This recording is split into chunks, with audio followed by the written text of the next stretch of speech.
Oh, microphone helps every time. Oh God, buddy, it's a Tuesday. It's my hump day. Good evening, everybody. Welcome to another riveting edition, if we can get going here, of the Goat and the Ghost podcast, brought to you by Avanda by the Red Podcast. We're trying to get. I had some few technical difficulties with the stream yet here. Week to week, it's an issue where one of the Facebook networks. It's a Facebook page called Get Haunted, which it's usually provides quite the riveting chat room here on the Ghost and the Ghost. We play live on that, and they're trying to reconnect my stream. Hopefully, Rob will ninja his way in there like they often do and fix things for me, so we can be seen by everybody. So as we wait for this to start, well, this has already started. You could you view me wherever you're viewing me, and whenever you get horny, you view me on that too. So the Ghost and the Ghost. I'm Buddy Thayer. Like I don't know if I said that already. I'm Buddy Thayer. I'm the paranormal investigator. I'm here to hold your hand and walk you into this beautiful world of the paranormal. This evening is no exception. We have a real paranormal guy on. He's I'll get more into our guest in a little bit. I'm gonna throw a curveball. I'm gonna throw some sports in there. My co-host Bams is still not yet back, so I'll cover a little bit of sports. We'll talk about last week. We'll talk about this week. We'll talk about my picks this week. I had 10 wins last week. I had a few upsets, a few losses that came my way that I didn't pick. Jaden Daniels, dude, what's going on? Anyway, I'll get into that in a minute. Just a few shout outs I want to make really quick. First shout out, hold on, let me take a quick sip. Trillium's delicious. One of the other vodcasts that I'm on is called Three Dudes Brews. It's a journey with myself and two other dudes through different breweries around Rhode Island, Massachusetts, Connecticut. Hopefully further on as we make more shows. We're filming episode 6 at South County. No, it's South County Commons is where it's at. It's oh God, Tower Hill Brewing. It's a brand new brewery. I'm yet to go there. This will be my first trip, and I'm very excited because it's they have a vast array of brews. So we'll chat with the brewmaster, and we'll talk everything that's going on. One of the things that's going on for us is on Friday we got the opportunity to go to the soft opening. We were one of a handful of invitees of family and friends and supporters. But a big shout out. We want to give a big shout out to Crafted Hope Brewing. They I'll show you their logo right here. It's probably better than I said it. So they had this soft opening, like I said, and me and the dudes went there because we did a collab with these guys. They're located, by the way, at I'll have the edit. It's South County Trail in East Greenwich, Rhode Island. It's the old Line Cider, if you're familiar. This is the empty glass that I finished with our beer in it, by the way. So we did a collab with these guys. Like I said, Three Dudes and a Brew. It's made with peanuts, in case you're allergic. It's a collab that features Snickers Porter with cocoa powder, cocoa nibs, caramel, and Snickers bars, made with peanuts, made with love. It's only 5.1% alcohol by volume. Most of their beers are crushable. This is something that I would call crushable because I'm more of a double IPA guy. Anybody that knows me knows that I usually go heavy. But this is like easy to drink, mellow, delicious. Jeff Ahern. Yes, I am a Dolphins fan, whether they are straight, gay, it doesn't matter. We all love the same team together. Go Dolphins. You're just upset, dude, because your Patriots got smashed by my Dolphins the other day. So anyway, Three Dudes and a Brew. Like I was saying before, I was interrupted by the Patriots Nation. What's left of them. They have 12 beautifully crafted beers. One of them being Three Dudes and a Brew. All very crushable, all between like 4.7% alcohol by volume and like 5.1. So very easy to drink. You can have more than one. You won't get intoxicated off of like 2 of their, 3 of their, 4 of their beers. They have a few that are above the 7% range if you're more of a heavier guy like myself. But let me tell you, you take that tulip glass of the chocolate porter, You do like one of these. You do. It's like a Snickers bar hitting you right in the nose. It's beautiful. And then like you taste it like this, right? And it's chocolate. And then you swallow it and it's caramel. It's like, oh my God, it's like a Snickers bar. It's like but it's a beer. It's really a beautiful thing. It's really a beautiful concept. Run down there to this is us. This is us and Kyle Tost. They're one of their owners. Kyle is also a Dolphins fan. I think he is straight. He's actually married to a member of the Rhode Island National Guard. Go Guards. And he's a wonderful guy. And he got with me a few years ago and said, "Hey, dude, I like what you do. I like what you talk about with craft beer on your podcast. I like the ghost thing." He's like, "We got to do like a beer, you and I." I'm like, "Really?" So when I started doing this Three Dudes Brews thing, it translated over into whatchamacallit, into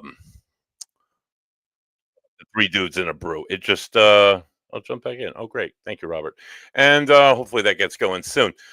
So check out if you're in the Rhode Island area, there are a ton of good breweries, by the way, and you can check them all out on Three Dudes Brews.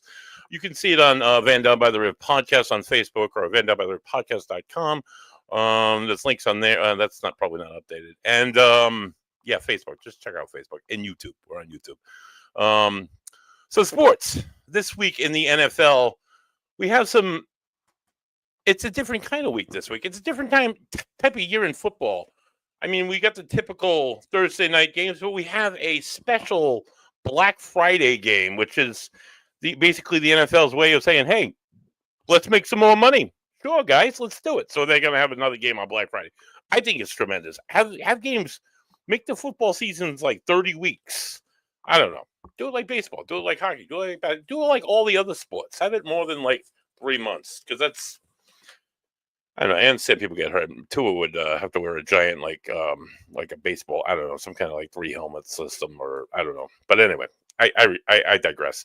The first game of the week this week on Thanksgiving afternoon. So he's getting ready to sit down. I'm sitting down at 1:00 at my cousin's house. I'm working in the morning. I'm working till 12, and then my man Mike is coming in to relieve me, and it's a beautiful thing. I mean, it's double time and a half on Thanksgiving, but I'll take the hit. I'll take the 5 hours, and I'll go to my cousin's house at 12:30 at 1, and we'll eat some beautiful turkey, and we'll watch the Detroit Lions and the Chicago Bears. Now, last week the Bears faced the Vikings. They put up Caleb Williams looked better week than he has in the entire season. They put up over 300 yards. They got a new offensive coordinator in town. They fired the old guy, Shane. Who cares? He got fired. They just looked better, but they didn't look good enough to beat the Vikings, who are a pretty dominant football team. They are traveling. Yeah, they're traveling into Detroit. Detroit is like the best team in football. They have multiple connecting now. Oh, fantastic. They have multiple weapons on offense. They have multiple weapons on defense. They have had 3 games where they have scored over 50 points. And they're just dominating. They're at home. Chicago doesn't stand a chance. Just pack up your bags. It's been a nice ride, Caleb. Maybe they'll get you some new weapons next year. Speaking of packing it up and going home, the second game at 4:30 is all right. So in that first game, I'm going to pick Detroit. The second game features the New Jersey Giants are traveling to Dallas to play a very lackluster Dallas team. Now, while Dallas got a very surprising win last week against Washington, I'm really upset because that was one of my losses, and that was like, oh, this is a sure thing. This is the Cowboys. This is Jalen Daniels. He's gonna bounce back this week after having 2 losses in a row. They're gonna go on the road and they're gonna smash the Cowboys like everybody else has smashed the Cowboys this year. And the one thing I like to see is the Cowboys lose, but with Tommy Gunn, with Tommy DeVito, after Daniel Jones got released by the New Jersey Giants, Tommy proved that it was more than Daniel Jones. That's the problem in New Jersey, or the Giants for that matter. It's yeah, they're gonna lose this game too. Micah Parsons. No, yeah, yeah, I don't know. Yeah, I'm gonna go. Oh Jesus, I'm gonna go Dallas in this game. I don't know. Maybe I think I'm gonna go Dallas. Don't don't bet on the money. Don't bet on the points on this game because they're both terrible football teams. I don't know. It pains me to pick Dallas. It does. It pains me. I'm gonna say Dallas Cowboys are gonna win this one. All right, the Friday game,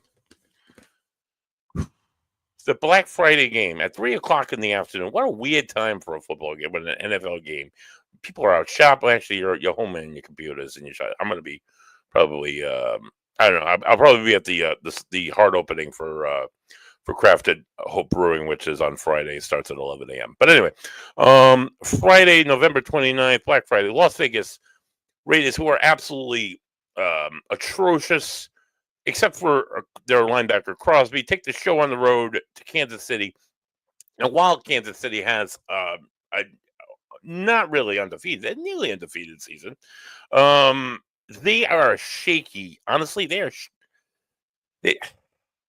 they're they would they were ahead of Carolina by a ton, and they allowed the Carolina Panthers to come back and almost beat them. That was huge. They've like blown big leads over the course of the year. There's been a lot of games where, while yes, uh, uh, they've looked like a miracle team. Patrick Mahomes is like, oh my God, this guy's an MVP candidate. He's gonna win all day. They've been like they've had these leads and they just bloom, or they just like barely win the games, or they win it, or they block a field goal, or they get a field goal at the end of the game. I don't know. They're just getting lucky down there in Kansas City. I'm gonna take the Chiefs all day because the Raiders suck. But the points, if anything, the points is 13 points, and with the points, I might take the Raiders because the Chiefs have been keeping it like really close against really shitty teams. And I don't know. I don't know. The one team I did not mention, we're gonna rewind really quick. I don't know how I forgot this one of all teams, of all games on at 8:20 in the evening. My Miami Dolphins were on a 3-game hot winning streak right now. Take the show on the road to Green Bay to play in the frigid, ice cold Packers Stadium. Tua is 7-0 in New England. It's been really nice seeing him destroy the Patriots over the years. Green Bay is a different story. Tua historically does not play well in the cold, as we saw. If you're a Dolphins fan like I am, we saw last year in the wild card game that Tua does not play well in the cold, and the Dolphins do not play well in the cold, and their defense is looking better, but the Packers offense not only just like dominated the 49ers, but they're like back-to-back at home wins, and they're they I'm not gonna lie, they're a pretty good team. I think Love can be exploited. Love does throw a lot of interceptions and have a lot of turnovers. If the Dolphins were able to capitalize on all that, I think they could win the game. They got to be perfect. They got to bring their A game. They got to be like last week plus 10. They can't give up any fumbles. They're gonna like. I'm gonna be like on the edge of my seat throughout this whole game. I got Ajna thinking about it right now, but hey, go Dolphins. I would, with my head, I would pick Green Bay all day because Miami, even if they are good enough to win, they'll still find a way to mess it up. But with my heart, I'm going to say go Dolphins. Ooh, gotta take a breath. Okay. The first game on Sunday, December 1st. Oh God, I can't believe it's December already. It features the LA Chargers, who are hot and on fire, who barely lost a nail, but no, they actually got beat pretty well against Baltimore last night. But they've been showing an upswing lately. Hebert's been on fire. Everything's clicking on defense for them except for last night when they put in a better team. They go into the Falcons though, who have been pretty terrible. Their pass rush is non-existent. The defense is not going to be able to hang with Justin Hebert. And what's his name? God, that quarterback. He just hasn't. He was injured for like 3 or 4 weeks. He came in. He started hot, and he got injured, and he came back. Kirk Cousins, and yeah, he's not the same. So I'm going to say LA Chargers all day, all day. The next game, Arizona at Minnesota. Arizona, while they were doing well, they were hot. They looked atrocious against Seattle. They they were on a road, a few game road game. They've been horrible. Their offense has been shaky. It was another team. They were pretty hot for a little while. They kind of started to fall apart. They're traveling to the Vikings, who barely held on last week against the Bears. They almost gave up a game to the Bears, but they were able to hold on. The Vikings have a sensational defense, and Justin Jefferson, he knows how to catch footballs. So I think he'll catch plenty of footballs. And I'm going to say that the Minnesota Vikings are going to win that one. Pittsburgh at Cincinnati. Pittsburgh lost last week. That was one of my against the Cleveland Browns. That was one I was like iffy about. I wasn't sure. I'm like, maybe Cleveland will do it. They're on a roll with Jamie Winston. I don't know what's going to happen. And then I'm like, I'll pick the Steelers. And what happened? The Steelers lost. The Steelers traveled to Cincinnati this week. Joe Burrows is a good quarterback. This guy gets it done. I don't know if you saw him last week, but last week he's been running, he's been throwing, he's been accurate. Burrow to Jamar Chase. There's nothing better in the NFL except every other team who has a better record because Cincinnati has no defense. With that said, this is a tough one. If it's the points, I'd say Cincinnati. If it's the money line, I'm going to say Pittsburgh. Russell Wilson's been slacking lately. So, and you know what? Maybe I'll say Cincinnati. Go Cincinnati. Okay. The hell with Pittsburgh. The Indianapolis Colts travel to the New England Patriots. While both teams look like ass, Richardson has been benched a few times because he doesn't play so well, their quarterback. Their run game, Jonathan Taylor is sensational running back. The Patriots couldn't stop any of the Dolphins running backs last week. Michael Pittman can catch the ball really well. The Patriots secondary got lit up by 5 Dolphins receivers. The Patriots, I just wrote in my notes for the Pats, I just wrote ass. They're ass. They got destroyed by my Dolphins, which was a beautiful thing to see. But then even more beautiful, you hear about like the nonsense going on in the locker room after the game, and like Drake May's you could just hear it in his voice. He wasn't having it, and he didn't like what was going on. And I don't know, Gerard Mayo, he might not last one of the season. I don't know, but New England, I would not put anything on New England unless it was some weird like spot. I don't know. I don't know of anything they're going to do except unless if the bet is that they're going to be ass, then take it all day because they're going to be ass. I go the Colts. Another team that's ass. Oh, this is another thing that makes me joyous inside. The Seattle Seahawks, which Seattle. They played they had a pretty big win last week. The defense completely shut down Arizona, turned a hot team into a not so hot team, and they are now the number 1 in the NFC West, which is weird because you would think it'd be the 49ers, but they are not doing so well. So it's the Seattle. They're traveling to New Jersey to take on the New Jersey Jets, which is absolutely fantastic to see Aaron Rodgers fitting himself so horribly throughout the course of the season. He has gotten his head coach fired. He's gotten his offensive coordinator demoted. He's gotten his GM fired. He built this magnificent team around him. The best team on paper. That was from Green Bay a few years ago. That was not such a good team on paper.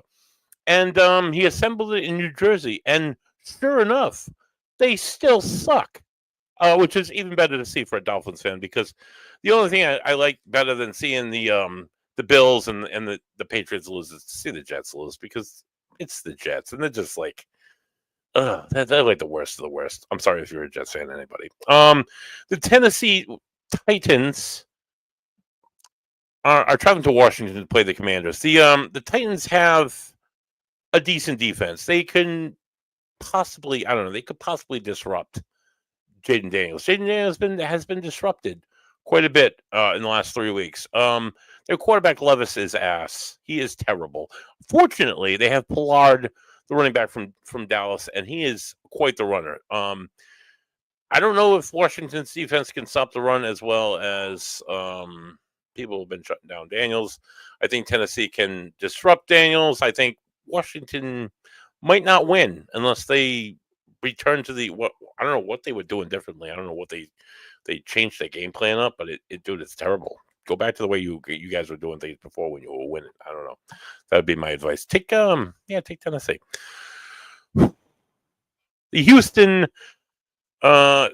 Texans. My cousin Kim, I'm going to her sister's house for Thanksgiving, so I'm gonna try not to insult her too bad in case she spikes my my pumpkin pie with like a diuretic or something that makes me poop. But her Texans are not playing all so well. The O line, where's my notes? The O line, Tunsil, he used to play for the mighty Miami Dolphins, has taken 14 penalties this year for holding. Wicked, terrible discipline, dude. Like, what are you doing? Their O line the rest of their O line is terrible. They're not giving CJ Stroud enough time, and without enough time, CJ Stroud has been terrible. Their only saving grace is Joe Mixon, their running back. He's gotten a decent amount of runs and touchdowns for them. And fortunately for the Texans, they are playing one of the worst teams in the league. It's like a huge list this year of the worst teams in the league. The Jacksonville Jaguars, who are just awful. I don't even know if Lawrence is back. Trevor Lawrence. It was Crack Mac Jones he got flushed out of New England because he was so terrible last year. I wouldn't pick the Jaguars even if the points were like 25. You go Texans all day and all night. The LA Rams traveled to New Orleans. New Orleans Saints have pretty much fallen apart. Their secondary isn't what it used to be. David Carr has gotten beaten up a little bit. Their wide receiver core has gotten beaten up a little bit. The Rams, they have Puka Nacua and I can't believe I can say his name so well. And what's his name? Cup Stafford. They're just gonna tear it up. Go LA Rams all day. There's a team that's gonna tear it up. Baker Mayfield and the Tampa Bay Rams. They got Mike Evans back. They're healthy. He's running it. He's throwing it. He's having big games. They're playing Carolina, who's not doing anything. Pick Tampa Bay all day. The Philadelphia, this is going to be a good game. The Philadelphia Eagles, who are really rolling along pretty well right now. Nick Sirianni stopped arguing with fans and having fights with fans and focused his energy back into his team. And his team is starting playing well again. Devontae Smith is healthy. He's going to play A.J. Brown. Saquon Barkley, who's like running all over the place. They're just playing awesome.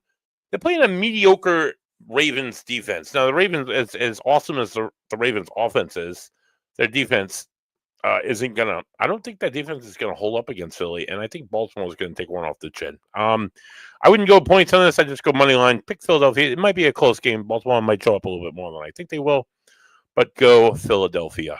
The Sunday night game features a very beat-up San Francisco 49ers. They got Brock Purdy back, but it's not going to make much of a difference. They're traveling with Buffalo. I'm saying Buffalo is going to win the Super Bowl if the Dolphins don't. They are absolutely incredible team. Josh Allen is playing far better than he has in probably his entire career. He's thrown very little interceptions, very many touchdowns. Their defense is holding up. They're a good. They took down Kansas City, so they're the next Jesus Christ in most of our eyes, or my eyes anyway, because my 72 Dolphins live on. So I'm going to go say Buffalo. I think Buffalo is going to absolutely poop all over San Francisco. They're going to give them a big welcome. The Monday night game at Denver. This is a game I hope Cleveland comes to play at because as a Dolphins fan, I want to see Denver lose games and my Dolphins win games so that we can slide back into the playoffs. However, Denver, Bo Nix has been like playing some football. It's like he's doing some things. Their defense is pretty damn good. Cleveland has a good defense also. Cleveland has Jameis Winston, right? He had 400 yards his first week back a couple weeks ago, and then he had a really good game last week and led the Browns against the Steelers. Who would have thought? I didn't think for sure. Well, no, I kind of did think, but then I went with the Steelers anyway. Either way, pick the Browns. Go with the Browns. Maybe the Browns will. Maybe you should pick Denver. Root for Cleveland. Just root for Cleveland. Just this week though, not every other week. And those are my picks for the week. So yeah, pick Denver, pick Buffalo, Philly, Tampa Bay, LA Rams, Houston Texans, Tennessee Titans, Seattle Seahawks, Indianapolis Colts, Minnesota Vikings, Cincinnati Bengals, LA Chargers. If it's the points, Las Vegas Raiders. If it's the money line, Kansas City Chiefs all day. The Detroit Lions, the Dallas Cowboys, as much as it kills me to say so, and of course the Miami Dolphins. Go Dolphins! Whew. Good Lord! All right, so that's all I got about that. Now I'm going to bring you, now that I've talked about sports for the first 30 minutes evenly. Look at that. Tonight's guest. Let me bring on tonight's guest because that's why most of you are probably tuned in, not to hear Buddy talk about sports and about my great Miami Dolphins, but tonight's guest, he is he's a graduate from the Center for Media Arts for the NYC in visual arts, majoring in photography. He is a multitude. I'm just going to read his psychic abilities. Clairvoyance, which is vision. Clairaudience, which is hearing. Clairsentience, which is feeling. Claircognizant, which is knowing. Clairalience, which is smelling, which I'm not quite sure, but we're going to find out more about, I guess. Clairgustance, which is tasting, which sounds weird. Clairtangencey, which is touching. He's a paranormal investigator, experiencer, researcher, cryptozoologist, UFOologist. He's an actor, has appeared in half a dozen independent documentaries, along with network TV regarding all aspects of the paranormal. He has appeared in and co-directed a TV commercial for mountain biking. That's a little different, but it's a fun fact. He has appeared in a made-for-country music television video. He's the founder and director of, I'm just going to list them, the Bronxville Paranormal Society, the New York State UFO Project, the director of New York State Sasquatch Organization, founder and director, again, of the New York State Dogman Project, Region 3 director of the North American Dogman Project. He used to co-host a show called Beyond the Realm Digital. He's a MUFON member. He's featured in various media newspapers and magazines. He's a lecturer, speaker, presenter, podcast interviewee on all aspects of the paranormal. Please welcome to the show, Yankee fan. Al Santariga. Welcome to the show, dude. Hey, buddy. Thank you. And Dallas Cowboy fan. Real? Oh, you're a Cowboys fan. Yeah, I'm a Cowboys fan. So, hey, look, I have a little baseball card, right? Yep. From the 70, I forgot what's the 71 Super Bowl where the Cowboys beat the Dolphins. And I think it's but Nick Bonaconte chasing Roger Staubach, but he just couldn't catch him. Yeah. Classic. Must be beautiful. Yes, it is. God, the Cowboys. The only team I want to see lose more than the Patriots and the Jets, I think, maybe. No, I don't believe maybe that. Not. I'm not buying that. Dude, if you're a Dolphin fan, I am. I am. Yeah, you hate everybody in the East. That's not bullshit here. Yeah, completely. Although I had the opportunity. I went to Buffalo for week 9. It was to his second week back. And I have some friends that live just south of Buffalo, and they're season ticket holders. They've been begging me for years. Dude, you got to come up. We'll go to a game. Blah blah blah. I'm like, all right. So I'm like, I'm going to do it. And I went up and I drove the 7.5 hours to get out to New York. God. And with my dog, and my dog hung out with their dogs, and me and Harry went, and Harry's son went out to Orchard Park, and the Dolphins. It was the best time I think I've seen the Dolphins play, because they kept right up with Buffalo, and they almost won the game, but they lost, of course, because it's Buffalo. But the Buffalonians are a wonderful group of people. After going to so many games in New England and getting tortured by New England fans, dude, I've gotten ice balls thrown at me. I've gotten beers dumped over my head from behind. I've gotten people pushing me, trying trying to fight me in the pile. Like, dude, my team, like, they suck. Why? What do you care?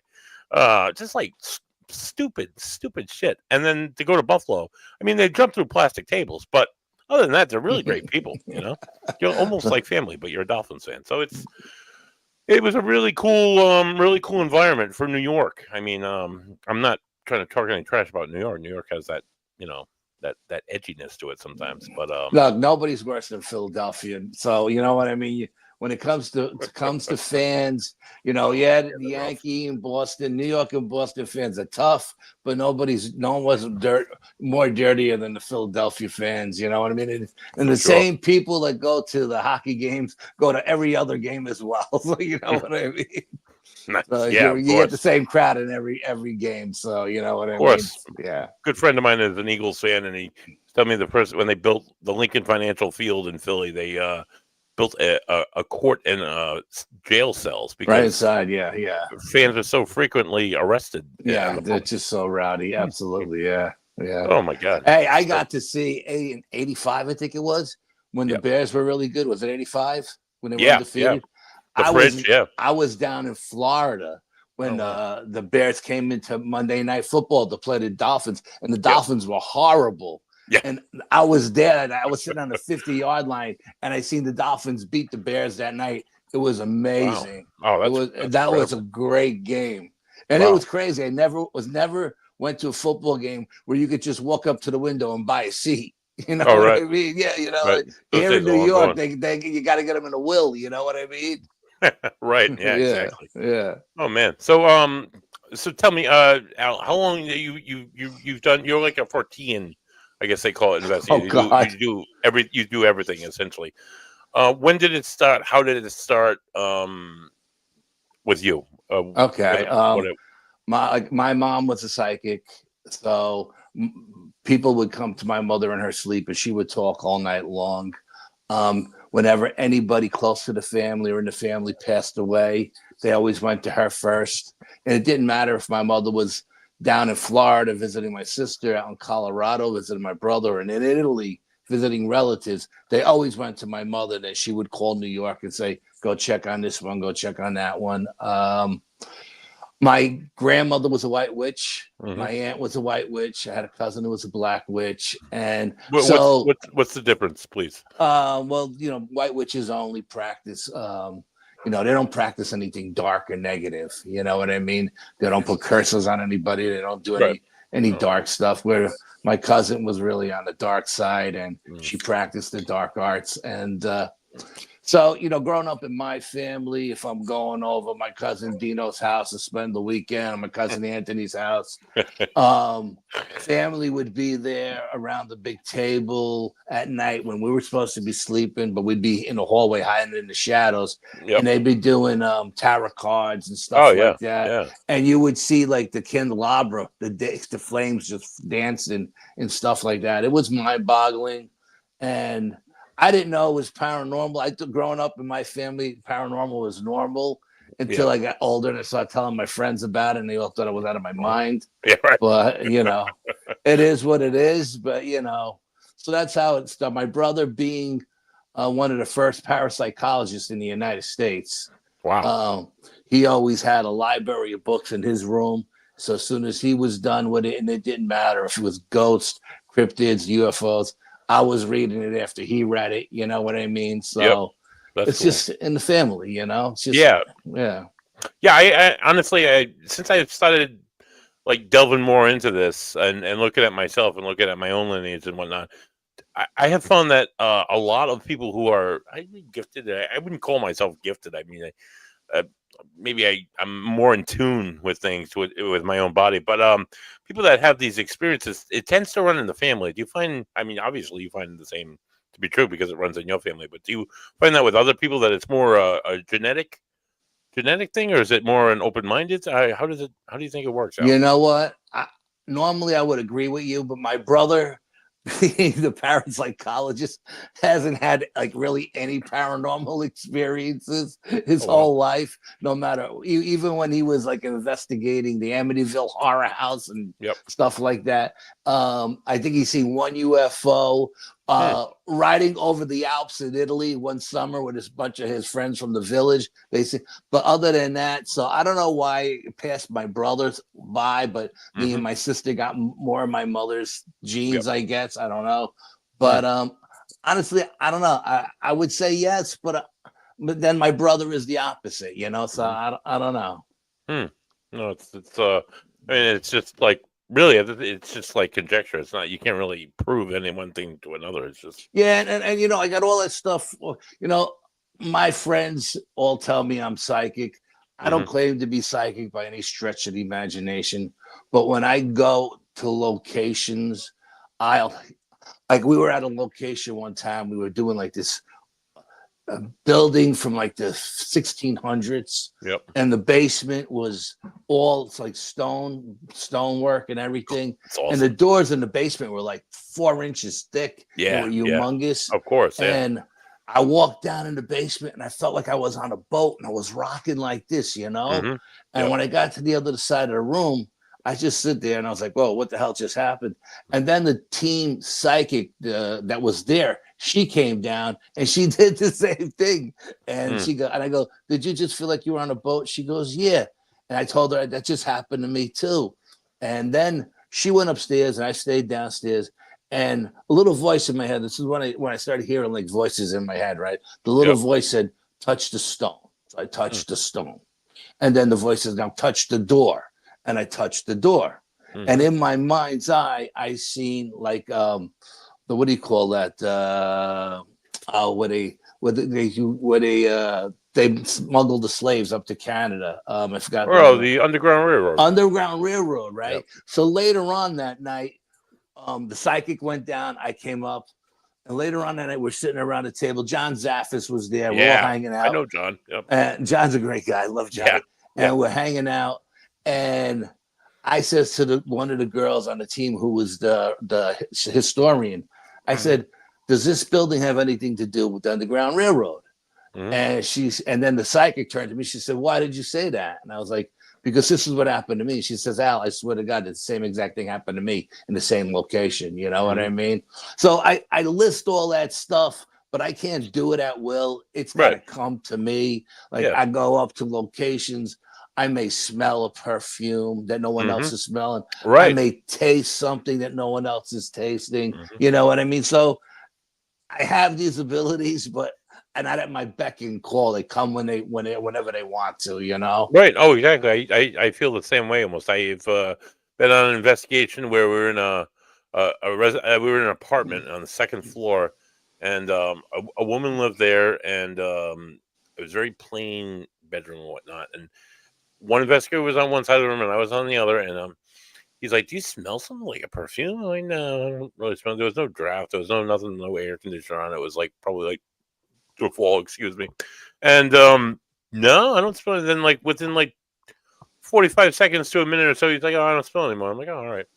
And then like, oh, it's like right, it gets like right here, it gets like right up in your nose. It's like that super. Like I'm sensitive to certain perfumes, like Estee Lauder and like the Avon series and stuff, and they get like right up in your sinus. It's like, oh my God, I can smell it. It's like right there. That went back and forth between the two of us 27 times in 14 minutes. It was just like, wow. I've never had the experience since then. There were no perfume bottles in the room. There was one, and it had a completely different smell to it. And upon talking to the homeowners later in the evening, They had a woman that lived up there. She had Candy was the name of the perfume, and she used to cover herself in it because she was incontinent, and she would like take like a fake shower, you know. Okay, yeah. But it's weird how that smell that's not there ever, you know, it's not present. We're up in that apartment many times and never smelled it, and then bam, it's in your face. And then later in the evening, other investigators they could hear a woman like walking around and like she was humming like a woman cleaning in the house or something. You know, it's awesome, these little experiences that none of it was really like recorded, or we didn't capture on camera at all. It was just like experiences that we have that it's experiences. Yeah, absolutely. Yeah. You ever have anything like really, really great I know you're a Bigfoot guy. So and a cryptozoologist. I'm everything. You know, All right. We started out originally the Bronxville Paranormal Society. Oh yeah, go Started ahead. out that was the group, Yep. and we were doing paranormal stuff. And then because we were getting invited to symposiums, Yep. and if we got invited to a UFO symposium, they wanted to know why the paranormal guys were here. Or if you went to a Bigfoot symposium, they wanted to know why the paranormal guy was here. So we ended up creating all these other groups with all these other banners. So when we go to this symposium or that symposium, we don't have to deal with anybody's bullshit. You know what I mean? Right. We're gonna do what we're gonna do. We're not here to fight with you. It's just let us do our thing and get the hell out of Dodge. Of course, there's that drama that comes along with it because it's the paranormal field. Yeah, it's gonna have drama. Absolutely, so yeah, stupid. Yeah. Egos and shit. So the whole Bigfoot thing. Let me ask you.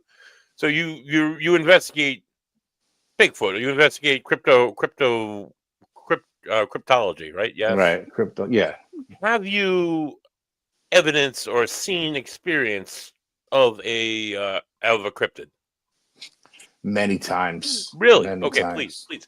Give me like your best example. Give me your best story. All right, I'll give you my first Bigfoot experience of my life. Nice. Okay, go ahead. 12 years old, down in South Florida, staying at my sister's house.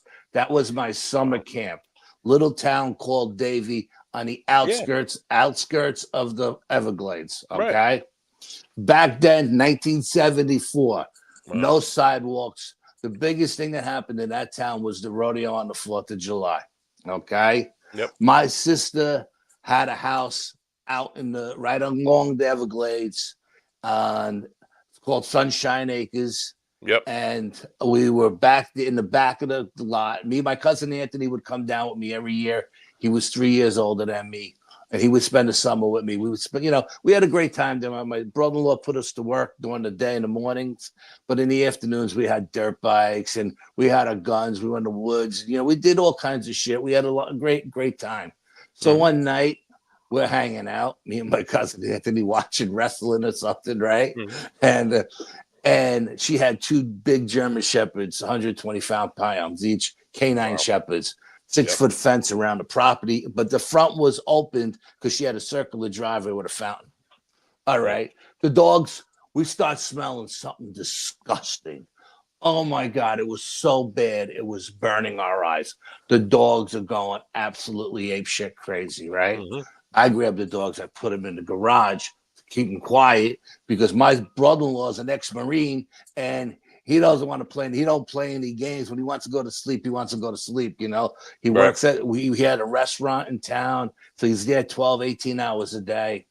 So the next day we tell my sister and Joe, what was his name? We said, hey, last night around 12, 1 o'clock in the morning, something came by the house, stunk to high heaven. The dogs went crazy. I had to put them in the garage. And they said, oh, that must have been the skunk ape. And me and my cousin Anthony, we look at each other like, what the fuck is a skunk ape, And because we think they're pulling our legs, what I mean? This must have been the skunk ape. Okay, skunk ape. What's a skunk ape? And then my sister goes on to explain to me it was the Florida version of Bigfoot. Okay. So Joe goes to the restaurant, which we call me, my cousin Anthony. We do our chores in the morning. We only had to work till 12 because after 12 was too fucking hot. And then we go and we meet all our friends in the woods. We had a thing in the woods where we jumped dirt bikes and we rode horses and shotguns and stuff. And I started talking to the kids in the neighborhood. And they're like, yeah, when it gets hot like this, the skunk ape comes around, I was like, are you serious? There's really a skunk ape? And they're like, yeah, it's really a skunk ape. And I'm like, okay. I thought my sister was bullshitting us. But I don't know. I guess it's a real deal. These kids, it was not a big deal to these local kids. You know what I mean? Yeah, when it's hot like that summer, there was a drought in South Florida. The Everglades were on fire. So everything was coming inland. You know what I mean? Yeah, right. Couple of nights go by. And it must have been a week because now it's like Saturday night. We're watching Don Kirshner's rock concert back in the 70s, right? Came on after wrestling, And so we're watching that. And again, we go to bed. We go to bed. We're sleeping in my sister's sunroom in a queen pull-out couch in front of a picture window that was 8 feet wide, 4 feet high, right?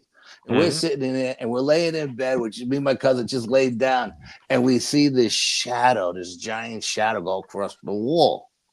Now the dogs go berserk again. Now we don't smell anything this time. The dogs go berserk. I jump up real quick. I throw the dogs in the garage. I belly crawl to the window and I peek out the curtain, like this, right? My cousin Anthony is like a statue. He's not moving, right? Because he's seen this thing. He's not moving.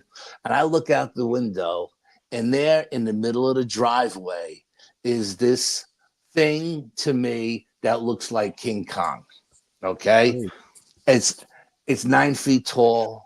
Jesus. It's got a cone head. It's got canine teeth. It's got red highlights in its hair, and it's looking at the picture window, and it's going like an Incredible Hulk kind of thing, right? Screaming like that, right? Wow. And I thought he seen me. But hindsight being 2020, he'd probably seen his reflection in the glass and thought it was another skunk ape, you know? My dog does that all the time. Yeah, right. Right. But I thought he'd seen me, you know? So I was like, oh. So then he started to walk around the side of the house where there weren't a lot of homes in this development yet. Every other 2-3 plots were empty. Right. So he's walking around the right side of the house. Like I said, the house was fenced in on the front and around, but the whole front was open. So I grabbed my cousin Anthony, I pull him out of bed. I said, come on, let's go into the kid's bathroom, and let's see what this thing looks like. Because it's going to come around the side of the house. And I know as soon as it gets to that corner, the stencil lights are going to go on. Yep. So we're sitting in the bathroom with the lights off, tinted glass, tinted black screen, and we're looking at this thing. And the way I got its height, 9 feet tall, is because I knew that fence was 6 feet high.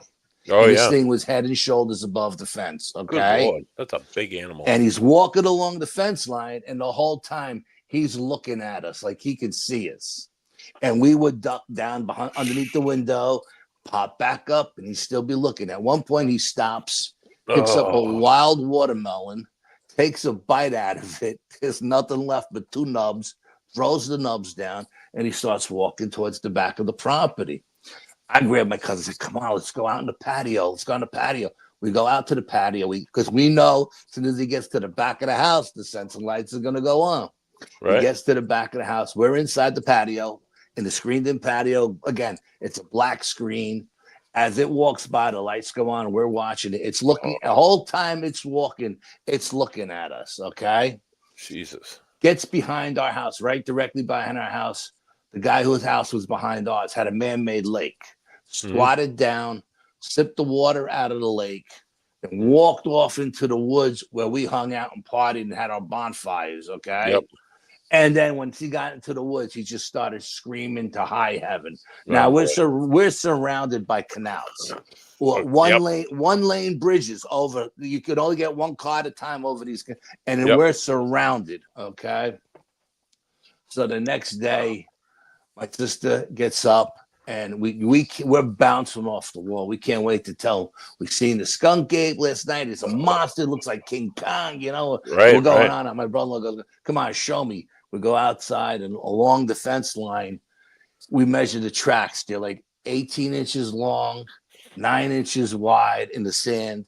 So my brother-in-law says, okay, I'm going to come back at lunchtime, and I want to cast these because he wanted to put them on the bar in the house and at the bar on the restaurant. You know what I mean? Yeah, right. Just for conversation piece. Right. So, but he never comes home. And down the street from us on the southwest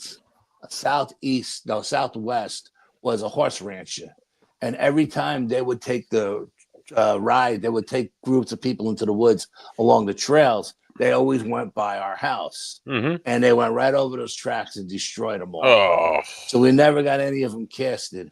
But we knew the kid. We knew the kid who owned the horse ranch because we would work at the ranch. We would shovel shit to get a few dollars to get beer or whatever, right? And or we would take groups out on tours in the swamp because the horses knew where they were going anyway. You know what I mean? We just had to make sure no one fell off into the canals. And we would do that. And there was to the west of us, no, to the east, southeast of us was a cattle rancher.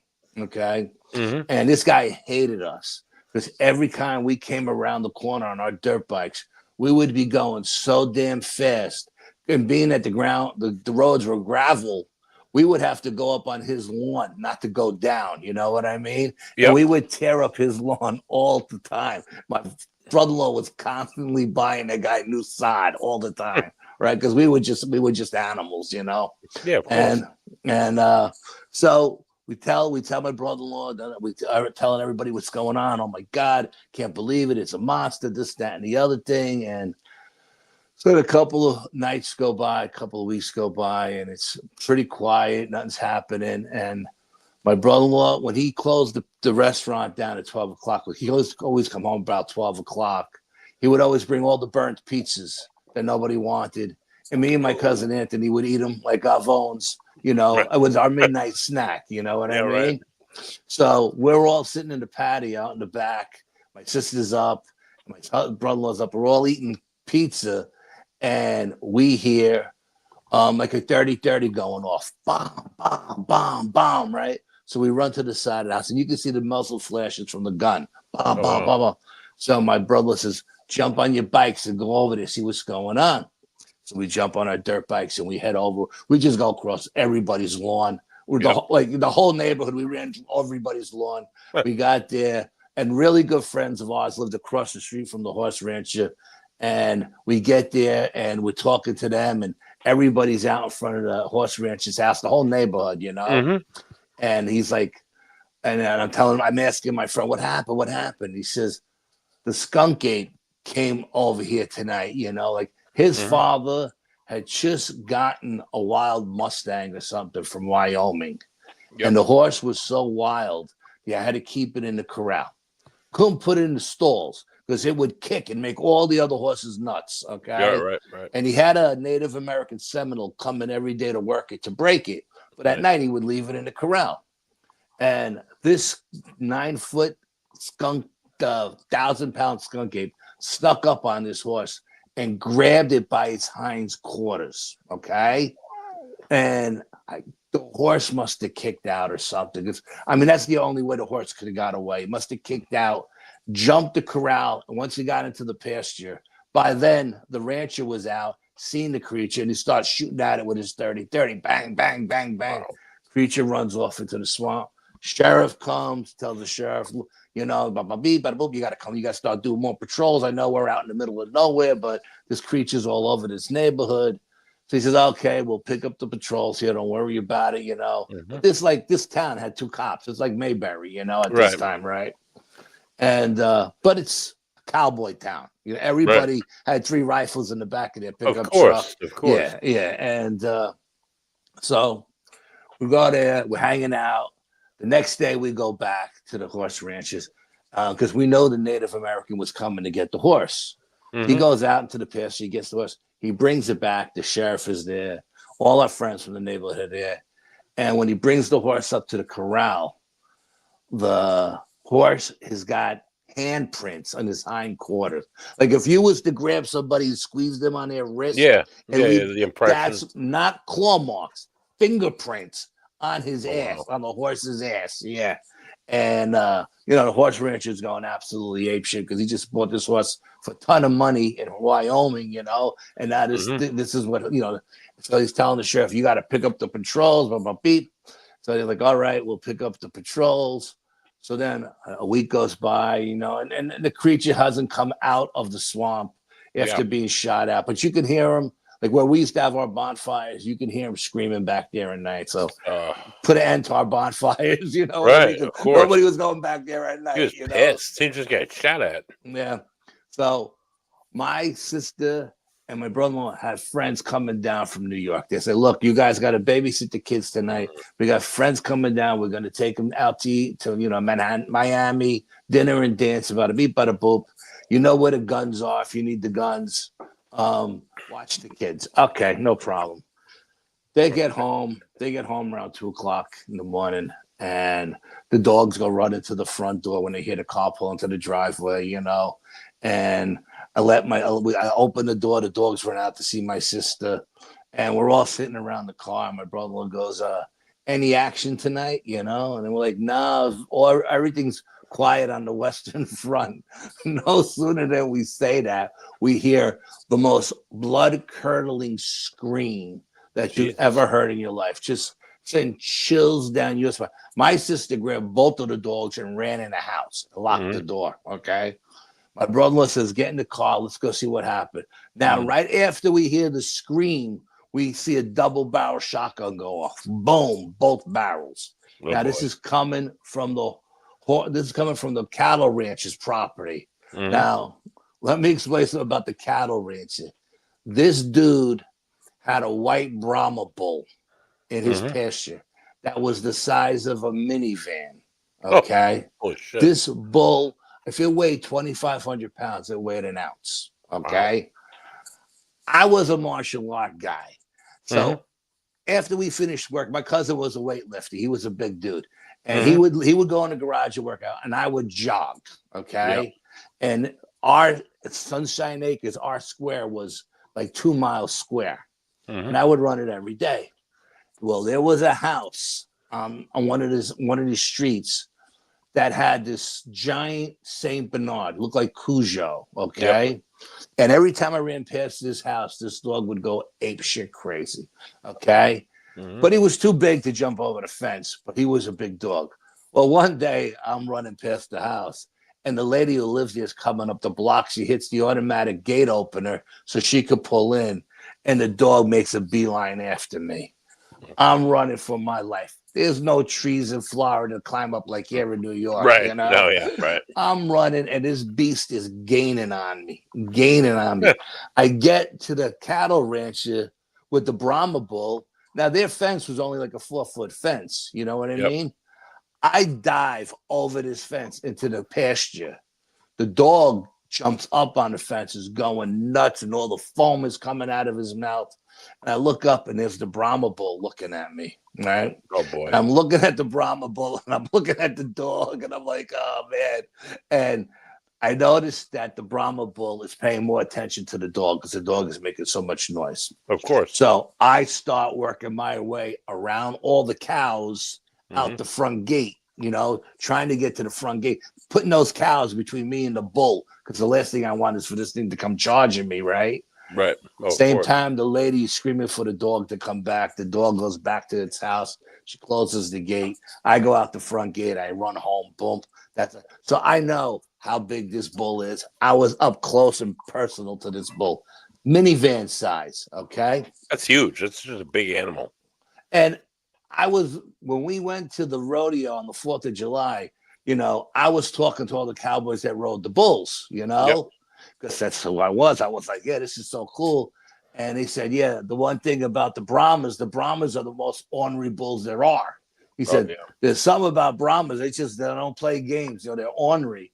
And I was like, yeah, I know. I got one around my neighborhood that's ornery, I bet, right? And so we get in the car, and my cousin calls shotguns. He's in the front seat. I jump in the back. My brother-in-law's got a brand new, 74 Lincoln Continental with the sunroof open. I'm hanging out the sunroof, right? He's driving down the street. We make the right to go to the cattle rancher's house.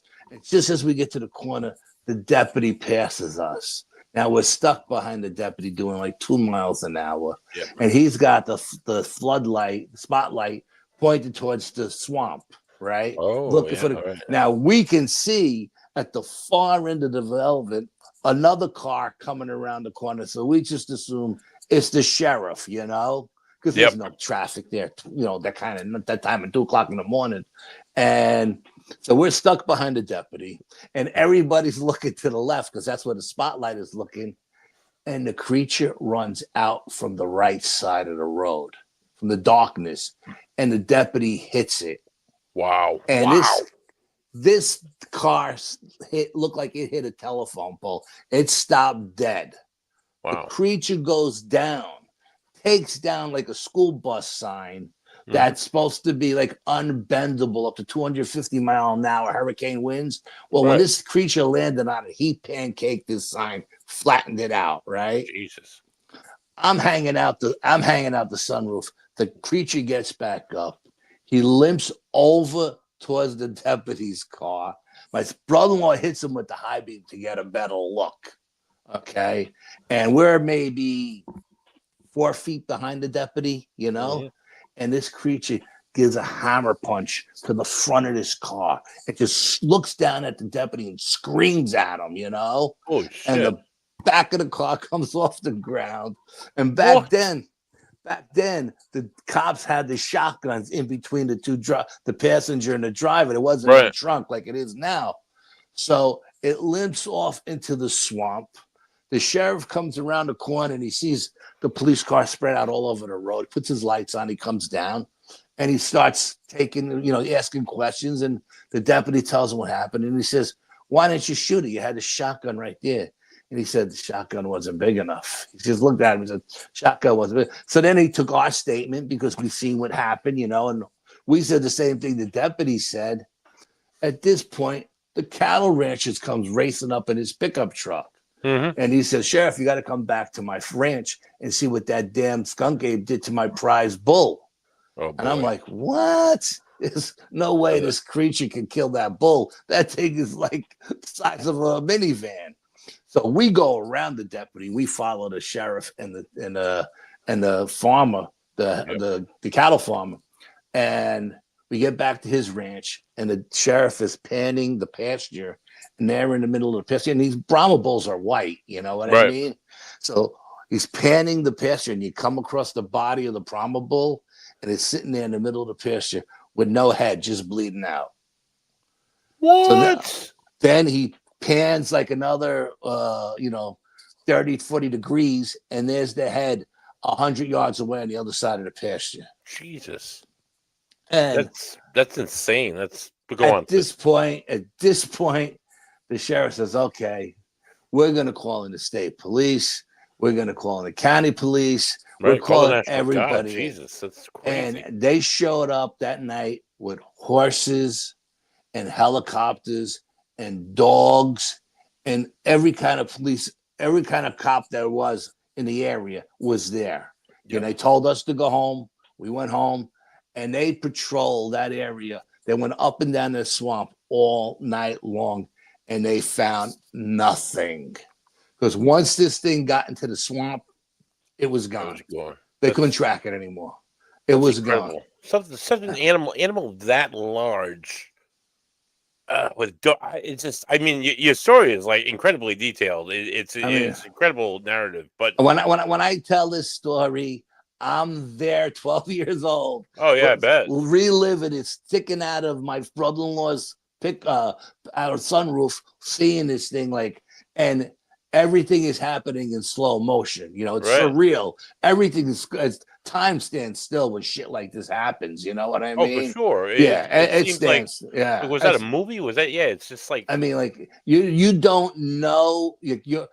I tell people all the time. They say they want to see these things. I say, your brain can't comprehend what your eyes are seeing when you see these things up close and personal, because they're so big and they're so wide and they're so thick that it just doesn't make any sense. You say, "Oh, monsters don't exist." Yeah, they do. When you see one of these things, I had my neighbor, my cousin, and my best friend growing up break my chops for 30 years about these things. Oh, I've been hunting 30 years. I never seen nothing in the woods, bada beep, bada boop, blah, blah. Okay. One day my cousin's up in the woods bow hunting, and he's up there. And in New York, you can't carry a pistol when you go bow hunting. You can only carry a bow. So he's up in the tree, and I know exactly where he is. He's in a bowl, and he sees something come charging through the woods, sound like a bulldozer knocking down trees. Just boom, boom, boom, boom. Running, the ground is shaking, almost shaking him out of the tree. Gets to the edge of the bowl, looks down at my cousin and screams at him like, "Get out of here." My cousin couldn't get out of there fast enough. He hunted that spot for 30 years, never went back. Okay. Called me up. yo, cuz you're not gonna believe what I see today, But he used a little bit more colorful language, right? Oh, I bet. So yeah. Then my neighbor who lives up the street stops by one day. He's white as a ghost. He's banging on the door. Go, what's up? He goes, you're not gonna believe what happened. It was in the Great Swamp. We got a swamp over here called the Great Swamp. It's like 30,000 acres of swamp. He said he was again bow hunting. He's up in a tree. That summer we had a lot of rain, so the water level was really high. He's got his rangefinder. He's got his bow. He hears something at the other end of the swamp kicking up water. So he looks through his rangefinder, and he says, it had to be 12 feet tall because the water was 6 feet tall, and it only came up to his waist. He said, and this thing was kicking up the mud. I don't know what he was doing. So he was looking for turtles. That's what he was doing. He was kicking up the mud looking for turtles. He said, when the thing stopped, sniffed the air, and turned around and looked right at him. Oh God! He said, Al, my God! He said, this thing was 1,000 yards away from me. I climbed down the tree. I couldn't get out of there fast enough. He said, I'll never go back. Okay. Yeah. Now, my best friend for the last 40 years, his father's got 1,000 acres in Pennsylvania. Talk about Bigfoot. Oh, come on, Al. Yeah, I've been hunting. I know. Here he is sitting on his father's land. There's a mountain behind him, and there's a lake in front of him, and he's in the middle, all in camouflage. He's got a 30-06 in his hand, leaning against a tree, and he hears movement in the swamp. He's like, oh, maybe there's a big buck coming out of the swamp. Up on top of the hill, he hears two whoops. Whoop, whoop. I said, what the hell was that? I've never heard that here before. He said, this thing came running out of the swamp. He said it was about 7 feet tall. He said, it ran past me. He said, its legs were like tree trunks. He said, and it looked down at me as it ran past me. He said, the thought of picking up the gun and shooting it never crossed my mind. He said, he goes, frozen. I couldn't believe what he said. Al, it went up this mountain that would have took me all day to climb in a matter of seconds. He said, seconds. He said, I packed up the gun and went back to my father's cabin and I called it a day. And I was like, so happy that I got validated. I was like, you guys broke my chops for 30 years. And now you come banging on my door telling me you can't believe what you've seen, That's insane, dude. That's that's so I've heard Bigfoot stories for years, and no one has ever told a more detailed story than you with more emotion. So it makes it a little bit more believable, to say the least. So before I get into my own questions, I have a few viewers have a few questions. Yeah, absolutely. Whatever. Damon has a 2-part here, so I'll play the first one, the second one. So would you say it was migratory instinct or terrestrial area sassy, aka Bigfoot patrolled? And the second part is, or would you say skunk ape is a different species but from a similar ancestry tree? So what are your thoughts? On the first one, I believe that they migrate, but I believe they migrate in a circular pattern. Okay. So not to kill off all the prey animal where they're at. Makes sense. Right. So they don't go north to south to get away from the winter and stuff like that. They're here all year long. They're just like, I have 5 different locations that I investigate, and different times of the years is when you'll find different family groups at these locations, Really? And because when they're not there, like say in the fall, I always go to one location. Oh, they're always there at that time. But the rest of the year, they may not be back there till October again. You know what I mean? Because they're migrating in this circular pattern. That's what I believe they do. And as far as the second thing goes, just like humans, just like dogs, there's all different kinds of breeds, but they're all dogs. There's all different kinds of humans, but we're all humans. I believe the skunk ape is the same as the Bigfoots up here. They may be a little bit more aggressive because of what they have to deal with between pythons and alligators and, you know, the wild boar and shit like that in the swamps of Florida, you know. Right. So they may be a little bit more aggressive down there compared to the Bigfoot that I associate with up here. But, you know, any one of them could have a bad day. You know, any day you roll up on one, they could have a bad day. So, you know, 9 out of 10 times the Sasquatch, if they smell you or see you or you see them at a distance, they'll turn and walk back to where they came. They want nothing to do with people because they know we're bad luck. You know what I mean? Yeah, and but like I said, you could have one that's having a bad day, and you may come across them, and you may be pissed off. And I had an experience one time, real quick story, where I had 2 ghost hunters with me, 2 ladies. It was their bucket list. They wanted to go watching. Okay, took them out. Sasquatch came down, surrounded us. They came down like a herd of elephants. They wanted everybody. They wanted everybody to know they were there. Okay, they can come down like a herd of elephants, or they can come down like a ghost and not even know they're there. And they surrounded us, and they start whooping, and they start whistling, and they start doing all kinds of stuff. And the girls are recording, and the girls are really excited.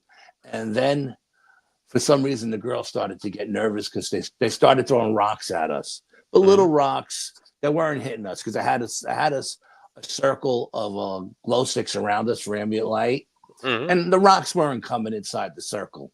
And so they started getting on. I told them, I said, listen, if I can feel your anxiety, they can feel your anxiety. We don't want to make them nervous. Believe me, I've been coming here for 12 years. Nothing bad has ever happened here. Just believe me. At one point, they wanted us to leave, and one of them grabbed a tree and snapped it, and it sounded like a 30-06 going off by your ear. Jesus. Okay. And I said, okay, now it's time to leave.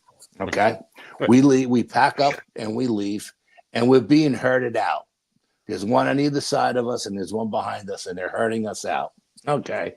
And I tell the girls they're going to get to this point, and then they're going to turn and go back. Well, that night, the ones that were herding us out must have been juveniles, like teenagers say, because at one point, the one that was way in the back come racing up really, really fast. Like, I mean, 1 second he was 100 yards behind us, and another second he's like right behind us. And the girls take off running. And I'm telling them, don't run. Don't run. You can't outrun these things. You're going to set off their prey drive. Stand your ground. Now, all we're carrying, all thing I go in with is pepper spray, 18-inch machetes, and survival knives. I don't carry any firearms because I don't trust anybody but me, okay? And so I'm telling the girls, stop running. When the other 2 jump out from on the side of us, now all 3 of them are on this mining road, which is concrete, and they're jumping up and down, and you can feel all 3 different times hitting the ground. Then they start slapping the ground, and the vibration is coming down. Then they do something I've never heard before. They start monkey barking, ooh, ooh, ooh, ooh, ooh, and the woods is echoing, and it's insane. It sounds like Planet of the Apes. Okay, when I tell you, my brain was going 1,000 miles an hour because I had never experienced this, and I'm thinking, what do I do? What do I do? I'm the alpha with these girls. Now, the vibe I got when it started, okay, was that there was with 3 young guys trying to scare the shit out of the women. But there was a point where the energy passed the point of no return. And I felt like if I didn't do something right then and there, they were going to come charging down because I think they worked themselves up to a frenzy. Okay. So I had this flare gun on me. I said, but what do I do? If I shoot the flare gun, I may burn the woods down. I hit one of them, I may burn one of them, and the other 2 are going to kill me. Right. So I grabbed my machete, I put it in my headlamp, and I started walking towards them. And I started telling them, I'm cursing at them. You're not supposed to do this. If I can hear you doing this, the big guys back there can hear you. You guys are going to get your ass kicked. And I'm screaming and cursing like a maniac. And I'm getting further away from the girls because I'm trying to get them in my headlamp. I want to see what I'm dealing with. Right. And the girls are freaking out. Stop, Al, stop. You're getting too far away, you know. So I stopped. and I walked back. And when I got back, I said, now we're going to walk out of here at our own pace, and no one's going to bother us. And we did. At that point, they turned and ran back to the clan. You know what I mean? The 3 juveniles. But it was crazy, bro. Crazy teenagers, dude. Crazy. To hear that kind of monkey. I got home 2:00 in the morning and woke my wife up. I said, babe, you're not going to believe what happened tonight. I got on YouTube and started looking up monkey barking till like 4:00 in the morning because I couldn't believe what I was hearing, you know? Yeah, it's crazy. It had to be intense. So this is my question for you, Al. Is it monkey bark? It sounds very ape-like, the pounding on the ground. Is it an ape? Is it a monkey? Is it a... Do you believe is it a species of that family? Is it an animal? Well, they've done DNA testing on them, okay? And the mitochondrial DNA, which is the female DNA, came back human. But the nuclear DNA, which is the male DNA, came back unknown. So whenever I get invited to a symposium and I'm lucky enough to sit next to one of these world-renowned psychics, I like to pick their brains. And I ask them all the time, what do you think they are? And they all tell me the same thing. They're interdimensional. And there's a Iroquois Indian museum up here that I'm always at. I go to all the time, and I've become really good friends with the elders there, and I pick their brains. And it took me a long time before they actually started opening up to me, you know. Oh, I bet, right. And now that they know who I am and everything, they're like, oh, it comes out, you know. Because when something new happens, I like this. And they swear that they walk between worlds. They think they're supernatural, you know. So really, yeah, they say. No, that's. I've been like I told you, like I said, I'm a paranormal. I'm a ghost guy. I've been to these conventions. I've set up at these conventions, and I've talked to people who are Bigfoot people, and some of them are people from like up in Maine who have like these multitude, like a ton of people like have these like instances where they see big feet and multiple big feet at a time, and then there's these other people. Like we went to a conference down in Virginia, and there's some people who are just like saying everything from interdimensional to aliens to ghosts to being like even related to religion. I'm not jumping on that. Nephilim wagon is not for me. You know what I mean? I don't believe they're the Nephilim. Absolutely not. Right. I mean, I know some people are going to kill me for saying that. I got no proof that they're not, but they got no proof that they are. So, but I don't believe they're Nephilim. I truly do believe they're interdimensional. I believe the Native Americans have been dealing with them for thousands of years. And, you know, there's some tribes that traded with them, and there are some tribes that warred with them. You had wars with them, you know. Wow. So it all depends on what tribe you're talking to about whether they're good or they're bad, you know.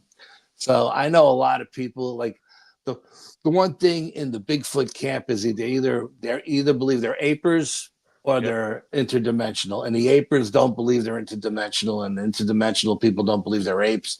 And, you know, so that's the two fighting factions in the Bigfoot world. You know what I mean?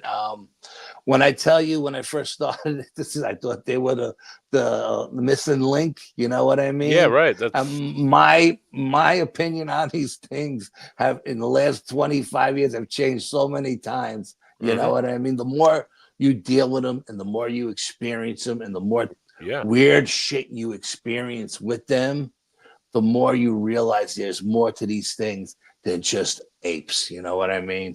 I bet, and for me, that would be the only selling point maybe the only selling point for the fact that people call them interdimensional is that they other than like molds and castings, there's not a whole lot of like evidence, so to say, to support the existence of Bigfoot. There's not like people will find hair from time to time and say it might be Bigfoot fur, but the molds are pretty big.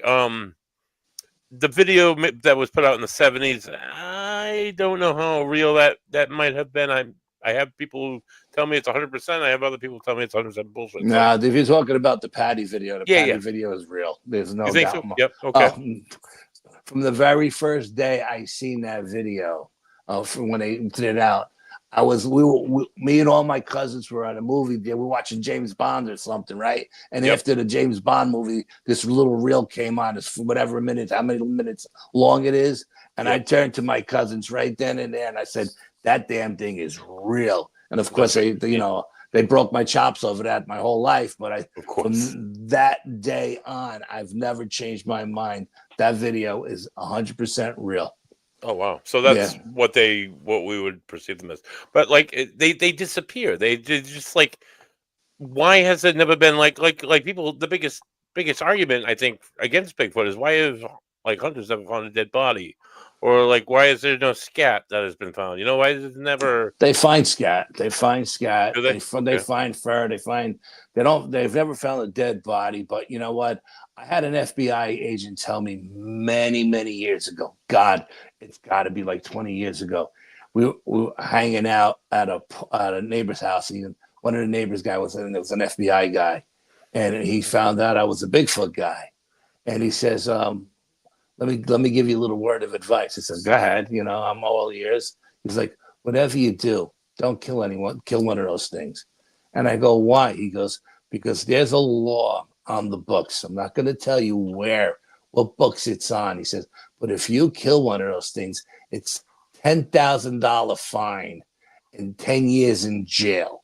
He goes, "And there's no ands, ifs, and buts about it. No pleading it down. It's a federal law." And I go, "Where is it?" He goes, "I'm not going to tell you where to find it, but I'm giving you a heads up. Whatever you do, don't ever shoot one of those things." Jesus. And I was like, "Okay, I believe you." And then over the years, I was lucky enough to have a bunch of nieces work for the forestry department, you know? Oh, yeah. And I got to pick their brains, you know? And they all love Uncle Al, you know, because I'm the Bigfoot guy, I'm the researcher, the UFO guy. And they're like, so I call them and I say, "Hey," you know, and they all tell me the same thing. When they take their job, and these are not like kids that are working part-time. These people are scientists, you know what I mean? And they tell us, when you take the job, they give you a handbook. And in the handbook, it tells you what the proper protocol is if campers come across a Bigfoot, and how to work and how to deal with that situation. Wow. Okay. And I was like, and she goes, "Uncle Al, it happens all the time." The fact that it's in there tells me that it happens all the time, you know? Or happened at least once or twice. So then I asked her, I said, "So what's the proper protocol for the dog man?" And she's like, "We can't talk about the dog man, Uncle Al." And I was like, "Why not?" She's like, "No, we can't talk about the." She goes, "I could talk about Bigfoot all day." She goes, "I can't talk about the dog man." And I got 3 of them that are all forest rangers all over, you know, New Mexico, California, Arizona. I think the other one's in, and they tell me straight up. They'll call me all the time, "Uncle Al, there was a sighting here." Every now and then you'll see, like, they'll post some stuff on Facebook that has like a U.S. forestry thing on it that says, "Don't beware of Bigfoots." And I send it to them, and they say, "No, it's bullshit." And the forestry doesn't put that up. It's all fake, Uncle Al. It's like, okay, just checking with you guys. Right? They all know. I call one, and I got a nephew who's a retired Marine major out of South Carolina. Oh yeah. And I asked him about the orbs of light that come up over the horizon, the orange balls of light, because he was a helicopter commander. And they would go from South Carolina or North Carolina, whichever one, I think it's South Carolina, to Florida and back all the time. He says every time he would lift off with his convoy, the balls of light would come out of the ocean and watch them. And he said, "We were ordered not to engage. Just go." And he said, no one ever had any incidences. We'd go there, we'd do what we have to do in Florida, we'd come back, they would come up. As soon as we leave, they'd go back down.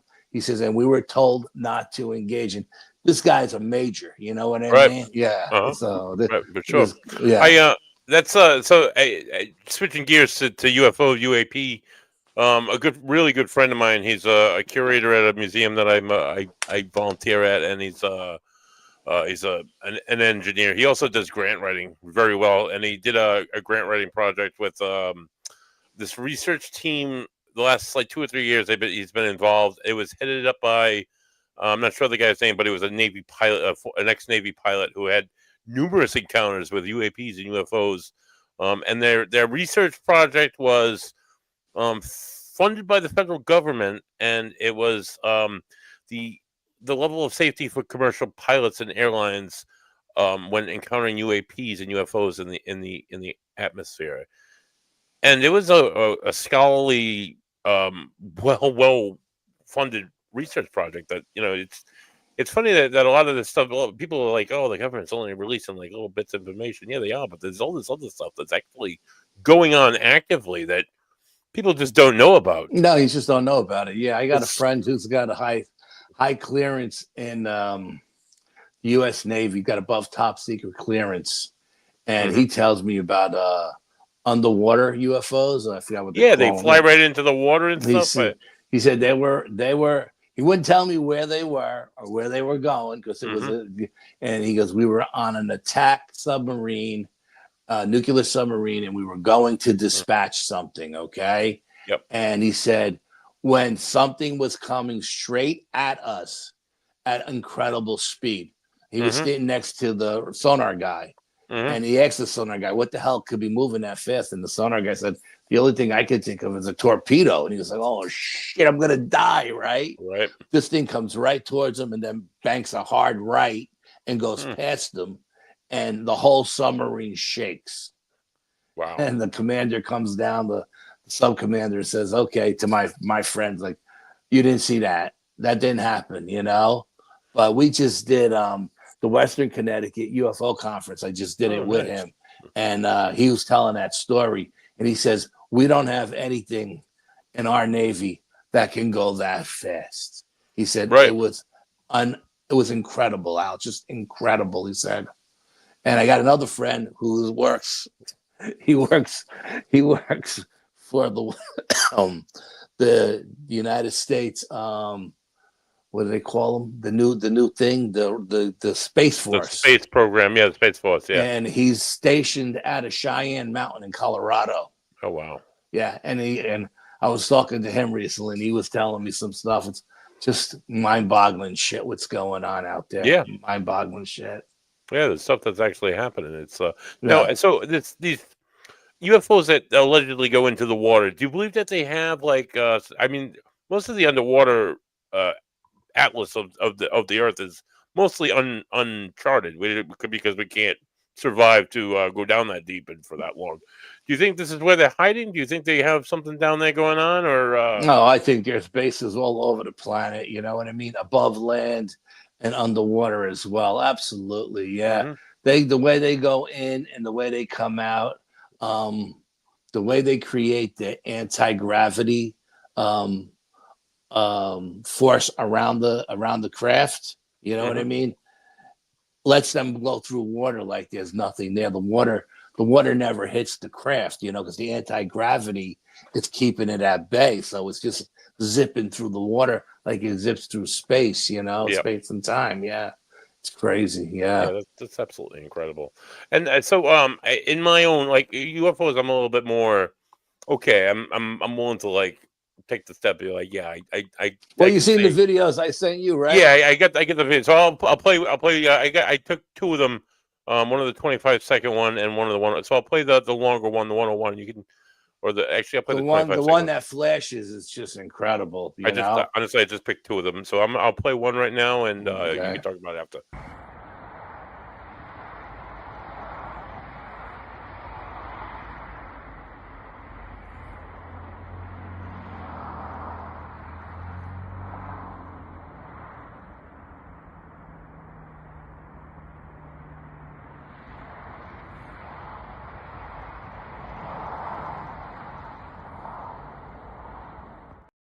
Is the 52-second one. That one is amazing because that one actually lights up. That's just mind-boggling. Yeah, I'm sorry. I just randomly picked a few. You should have picked the one that flashed, bro. Too bad. So what is it that we're looking at? Because I got another one here of the 101. So what exactly is? My wife looked out the window one night and she seen this thing in the sky that was brighter than anything else. And she said, "What the hell is that?" Yep. And I went out on the deck and I pulled up my star chart because I have a telescope. I'm a sky watcher and stuff. Yep. And I pulled up my sky chart, and it wasn't. Originally I thought it was Venus because it's the brightest planet in the sky, and it wasn't any planet at all. So then I started really like looking at it, and then I filmed it. And then when I stopped filming it, I made it bigger, and you can see it's like this circle with these colors of lights going around it. To me, it looks almost like a germ underneath the magnifying glass, right? Yep. But it's got this color going around it. But when you look at it at the sky, it's just a triangle, 3 lights, Yep. And it's not even like that white blue light. It's more like a yellow old street light kind of light, And then it kept coming back. Every week it would come back. So then I had a break. I got my 4K camera out. And I filmed it with my 4K camera. And then I have night vision goggles that films in 4K too. And I filmed it with that, but I also filmed it with my phone. And then I pulled out my binoculars. I got these high power binoculars I use when I'm at the rifle range, right? Because I can't see 300 yards downfield, Right. So I pulled out the binoculars. I was looking at it through the binoculars. Well, and I let my wife look at it first, and she said it looked like it had tentacles, like a squid. She said, right? Wow. And the tentacles were hanging down. So I said, let me see that. So then I looked at it. But when I looked at it, the tentacles were this way, And I was like, that's so crazy. Right. And then this happened 4 weeks in a row, but only at night. And it was only when I wasn't looking for it. Every night I was looking for it, it wasn't there. I'm running to throw some garbage in the garbage can. It's there. I'm running to get mail out of the mailbox. It's there. So one morning I get up to go to work. I'm private security. I'm armed security. I get up 4 o'clock in the morning to go to work. And I go up to go to work. And again, the little voice in my head says, look up. And I look up and it's there. And I just wave to it. I go, hello. I'm too tired for this shit. 4 o'clock in the morning, And then my little voice says, no, you should film this. Yep. So I start filming it. And that's the one that actually flashed. It was like, yeah, I see you. You know what I mean? Because originally I did a Morse code with it one night. And it started to come in. I like to do a Morse code. It started to come in. But when I put the flashlight down and picked up the camera, it backed off. Okay. Oh, wow. Yeah. Now, last night, it was here again. Last night was weird, bro. Last night, again, I was going to get the mail. I see it in the sky. I got my tactical flashlight. So last night, I do an SOS. And I'm doing an SOS. And I'm just standing there with that SOS flashing at this thing. 5-10 minutes straight, just flashing. All of a sudden, it starts to move towards me. And then out of nowhere, I don't know what happened to the UFO. A plane came out from behind it. Jesus. And a plane went, and I know it was a plane because it had the directional lights, the red and the blue, and it had a strobe as well, white strobe as well. So I knew it was a plane, but I don't know where this plane came from because when I was looking at this thing, I didn't see any plane behind it. And I don't know if this thing just moved over to the right and let the plane by or went into a cloaked thing and came over my house and the plane came. But I thought at some point last night that the cops were going to come knocking on the door because I'm doing an SOS. You know what I mean? Yeah, last night was weird. I don't know where that plane came from. And I don't know what happened to the UFO. But this stuff just started happening like about a month ago. Once, like I said, it's always at night, except for the morning I seen it. And that was the one time it was acknowledging me like, yeah, we were waiting for you. And it flashed. And it was just mind boggling. And it wasn't just like a flash. It was like the craft expanded to like 4 times its size. It was nuts, bro. It was just crazy. That's insane. A really good friend of mine has he was in Switzerland probably about 10 years ago now. They were driving through Bern. It's a very low city. It's like there's not a lot of big buildings, and everybody stopped, and the traffic was stopped, and everybody looks. Like I turn and I look. He's like, and it's a craft above like the 4th-story building, and he's like, I'd never seen anything like that. But he's like, I took a picture, and it's just getting dark, and you can see like you see like the outline of this thing, and it looks almost like a bowl shape at the bottom, and it's got like these little square windows almost. It's look like it's I and then he's like, then it was out and it just took off and it was gone. That's his like UFO story, but Yeah. they seem to like focus around certain areas of the country of the world, and they seem to have had quite the I mean, they were like paintings done during the Renaissance here and there, but they seem to really explode since like the age of nuclear technology. Do you think the onset of nuclear weapons and nuclear power has somehow drawn them in to us at all, Al, or do you think it's just coincidence? I think they've been here since the beginning of time, Yeah. watching us. But I think they may have gotten more concerned when we started testing nuclear weapons. You know what I mean? Yeah, right. So I mean that may have concerned them a bit, you know. But I think they've been here since the beginning of time. And like I said, I've seen so many different kind of UFOs, so many different kinds of crafts. I mean, it's just one year I seen so many. I thought I was losing my mind. I called my brother who was living in Michigan at the time, and I said, Frank, I think I'm losing my mind, you know. And I told him what was going on. He said, you got to carry a camera. But every time I stopped to get out to take the picture, the camera never worked. Yeah, it never worked. And yeah, no, I've seen them my whole life since I've been 10 years old. You know what I mean? So, and like the Bigfoot, like human beings, do you believe that they're all also like different like species, different? Yes, I think they're all different species. I think there are good ones. I think there are bad ones. Of course, just like everything else. You know, just what like I mean? us as people, there's good people. Yes, I truly do. Yeah, I mean, I've had 2 abduction experiences. You know, by 2 different types, but and they never actually got me out of the house. But scary enough either way, dude. I can't even. They tried to take my son too one time, you know. So yeah, it's pretty crazy shit. Yeah, I couldn't imagine that. It's been an incredible. I could sit here and pick your brain for hours about this stuff. We barely touched on ghosts, but I mean, that's usually my biggest go-to. But I'm just I'm fascinated in your stories, and honestly, I'd love to have you back on sometime and pick your brain some more, because it's absolutely, bro. You got my number. Just reach out to me anytime. I'm here in Rhode Island. I know you're in New York. I completely appreciate the Italian references and the accent. We have a town here we have a few towns here in Rhode Island. What accent? North Providence in Rhode Island. North Providence and Johnston. They're very heavy. Cranston. They're very heavy Italian populated. So it's fun to hear somebody not from Rhode Island.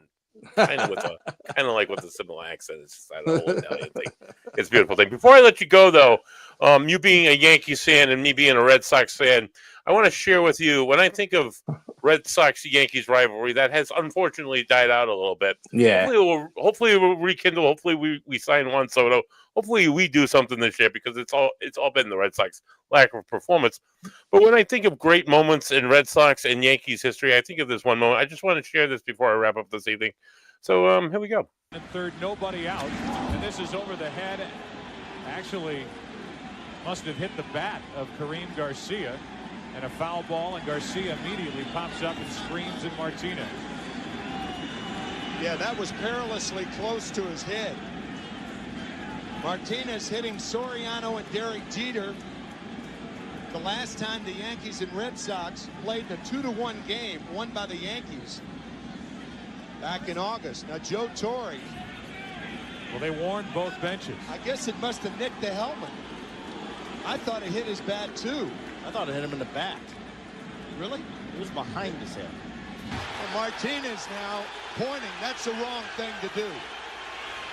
That's inciting right there. Trying to get himself under control. Now Ramirez. That ball's not even close.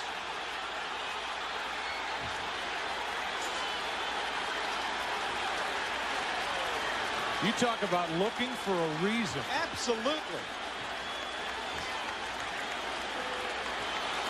Oh, my goodness.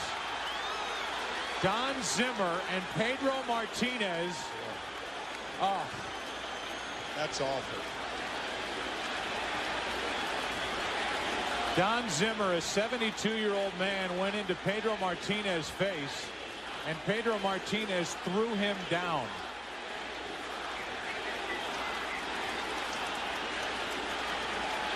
That's terrible. Awful. That was absolutely awful. For the start of the bottom of the ninth inning. What a tremendous, yes, the good old days. Absolutely. the good old days. 03, 04. Oh my God, what a tremendous, yeah. tremendous run that was. But not nearly as tremendous as tonight's show, Al. I want to thank you again for coming on. Hey, thank you, buddy, for having me, man. It's I always a greatly pleasure. appreciate it. Yes. Tune in to the Ghost and the Goat here next week as we welcome paranormal investigator Nathaniel Elwell will be joining us, talking about ghost stuff.